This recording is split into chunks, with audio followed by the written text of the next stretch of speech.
हज़रत फ़ुज़ैल बिन इयाज़ रज़ियल्लाहु ताला अन्हु आप ना अपने इलाके के बहुत ही मशहूर डाकू थे। तो बेशुमार डाकू आपके साथी थे। तो आपने एक दफ़ा एक जंगल में चले गए राहज़नी करने के लिए, डाका मारने के लिए।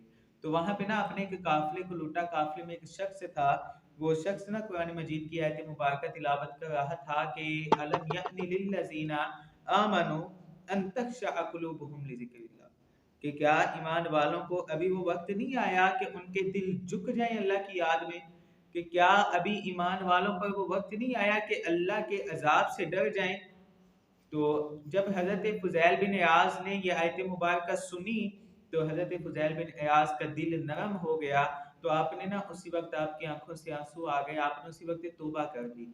और जो भी साथी थे जिन्होंने सामान लूटा था, उनको कहा कि सामान वापिस कर दो। तमाम डाकुओं ने काफ़िले वालों का सामान वापिस कर दिया।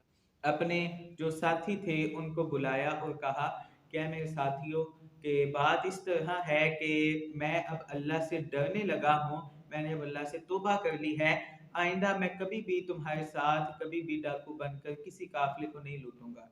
तो आज से तुम्हारा रास्ता और है और मेरा रास्ता अलग है।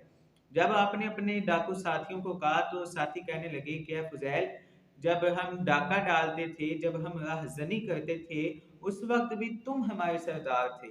और कहा कि अब जब तुमने तौबा कर ली है, तो हम सब तुम्हारे हाथ पर तौबा करते हैं, अब तुम तौबा में भी हमारे सरदार हो।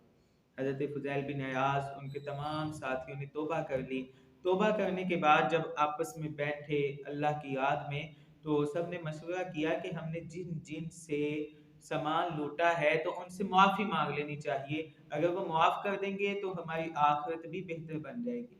तो जब आपस में मशवरा किया तो पता चला कि पास ही जंगल के ना पास एक यहूदी रहता है, तो उस यहूदी से ना हमने माल लूटा था, सोने की ईंटें उससे लूटी थी। तो सबसे पहले हम उसके पास जाते हैं, करीब है, उससे माफ़ी माँगेंगे, उसके बाद हम बाकी लोगों तक जाएँगे। तो हज़रत फ़ुज़ैल अपने साथियों समेत अगले दिन उस यहूदी के पास चले गए। जब यहूदी के पास पहुँचे तो यहूदी ना हज़रत फ़ुज़ैल को देखकर रोने लगा और कहने लगा कि इतना बड़ा डाकू आज फिर मेरे घर आ गया, घर को लूटने के लिए। जब यहूदी रोने लगा तो हज़रत फ़ुज़ैल की आँखों में भी आँसू आ गए। यहूदी खामोश हो गया, कहने लगा, क्या फ़ुज़ैल, तुम इतने मशहूर डाकू होकर और तुम रो रहे हो, क्या बात है? हज़रत फ़ुज़ैल ने कहा कि मैंने अब तौबा कर ली है, मैं अल्लाह से डरने लगा हूँ, मैं तुमसे माफ़ी माँगने आया हूँ।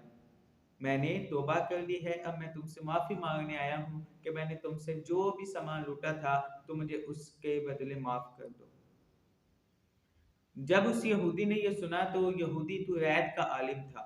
यहूदी को पता था कि तुरैत में लिखा था कि जो भी आखिरी नबी की उम्मत होगी, उस उम्मत में जो भी उम्मती सच्ची तौबा करेगा, तो जिस मिट्टी को हाथ लगाएगा वो मिट्टी सोना बन जाएगी। यहूदी ये जानता था, तो यहूदी ने क्या किया कि यहूदी ने कहा कि जो तुमने मेरी सोने की ईंटें मुझसे ली थी, तो वो मुझे वापस कर दो, मैं तुम्हें माफ़ कर देता हूँ। अब हज़रत फ़ुज़ैल कहने लगे कि यहूदी से कि मेरे पास तो वो नहीं है, मैं तुम्हें कैसे वापस कर दूँ? मुझे माफ़ कर दो, मैं यही कर सकता हूँ, उसके अलावा मैं कुछ नहीं कर सकता। अब यहूदी ने कहा, चलो मैं एक शर्त पे तुम्हें माफ़ करूँगा कि तुम ना जंगल में जाओ, वहाँ पे मिट्टी को गूँध के ईंटें बनाकर मुझे लाकर दे दो, मैं तुम्हें माफ़ कर दूँगा।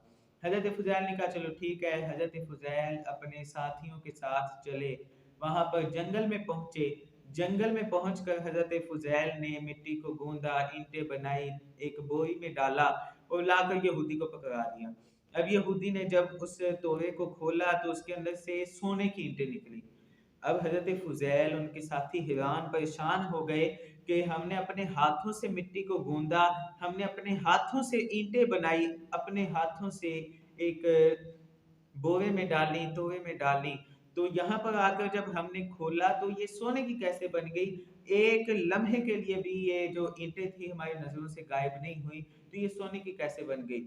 तो गैब से आवाज़ आई, क्या फ़ुज़ैल, हमने तुम्हारी ईंटों को सोने का बना दिया कि जब तुमने तौबा की थी, तो इस तौबा की बरकत की वजह से हमने इन ईंटों को सोना बना दिया।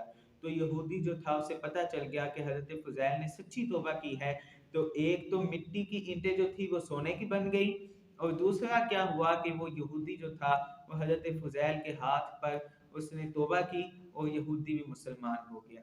कि तौबा करने से हमें ये वाकया पता चला कि जो नबी पाक का उम्मती सच्ची तौबा करता है तो अगर वो मिट्टी को हाथ लगाए तो वो भी सोना बन जाती है। तो किसी ने क्या खूब लिखा है कि तौबा के आंसुओं ने जहन्नुम को बुझा दिया, तौबा के आंसुओं ने जहन्नुम को बुझा दिया, तौबा बड़ी सफर है गुनाहगार